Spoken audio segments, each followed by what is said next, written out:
Hey guys, for today's video, dito nga pala tayo, mag-outing tayo. So shoutout nga po pala sa mga katrabaho ko dito sa Poland, Bale, kaya nga po pala tayo may outing ngayon, kasi birthday ng ating tropang si Paul Kevin. Hey, happy birthday kaibigan! Ay, ika nga naman ay nagpahanda siya ngayon. Bale, di nila naman kami nag-outing. Di nila mas may bandang Kosinchin. Bale, ang pangalan niya po pala ng resort ay Basin Kosinchin. Pero kung babasahin ninyo in Polish, napakahirap. Mabubulol lang kayo.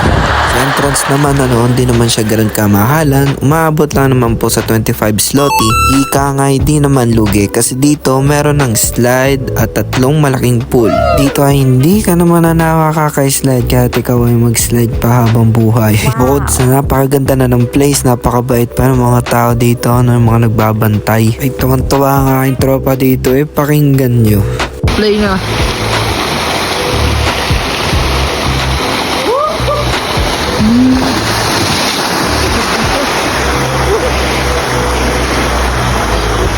Ay sagak! Napakaswabe, napakaganda. Ay tuwang-tuwa nga ang mga tropa. Bukod sa pula, may katabi din tong lake kung saan mga tao ay nagja-jogging. Pwede din silang mga whale, pwede din sila mag-fishing. Mga whale at fishing, pinag-isa ko lang, in English ko lang. Siyempre kung nananawa na kayong mag-swimming, pwede naman kayo pumunta sa ilalim ng puno dito, Kung medyo fun naman kayo ng sunbathing, pwede kayo doon pumunta sa ilalim ng puno. Maglatag lang kayo ng kaunti. Yun na, pwede na. Kaya ako hindi ko na kailangan mag-sunbathing at ako'y maitim na. Kung ayaw nyo naman mag-sunbathing, pwede din naman kayo mag-relax, syempre. Pwede kayo maglatag dito sa may mga dabungan sa ilalim ng puno.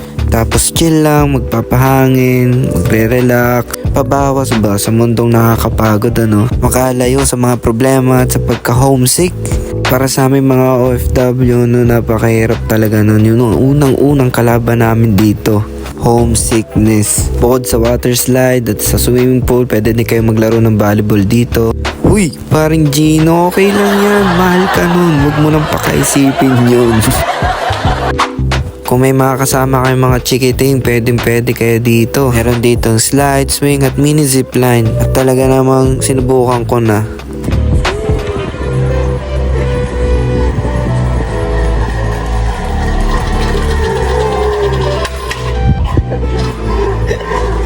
Talaga naman tuwan-tuwa ang bata. Hindi nyo sa pagkakaalam ay first time ko mag-zipline yun. First time na nga itong pa sa maliit.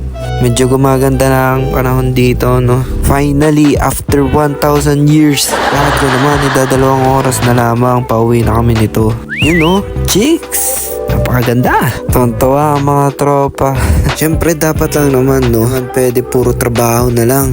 Minsan kailangan din natin libangan natin sarili. Siyempre nasa malayo tayo. Minsan iniisip namin mga pamilya namin, kung kamusta na sila, at kung ano-ano pa man mga dahilan natin para mamiss sila. Pero para sa mga katulad naming OFW, dapat hindi pa rin nawawala yung me time namin. Kasi para sa akin, napaka-essential nun. Lalo pa pagsasabihin na napakasarap daw ng buhay namin mga OFW, hindi. Oo, may mga darating na araw na masaya, pero syempre may mga araw din na mahirap. Gaya nga ng sabi ko kanina, nakaka-homesick. Sobra. Pero that's life, diba? Speaking of which, dito pauwi na kami sa video na to, Bale, ang masasabi ko lang para sa sarili ko, Para din sa mga katulad kong OFW, enjoy every little things in life. Oo, may mga priorities tayo sa buhay na dapat nating gampanan. Mga responsibilidad na kailangan gampanan. Despite all those things, sana hindi natin makalimutan ang ating sarili. Hindi enjoyment ang tawag dyan, kundi mental well-being na din natin, So, yun lang masasabi ko. Salamat po pala sa inyong panunod, I'll see you soon again sa susunod na vlog. Ciao!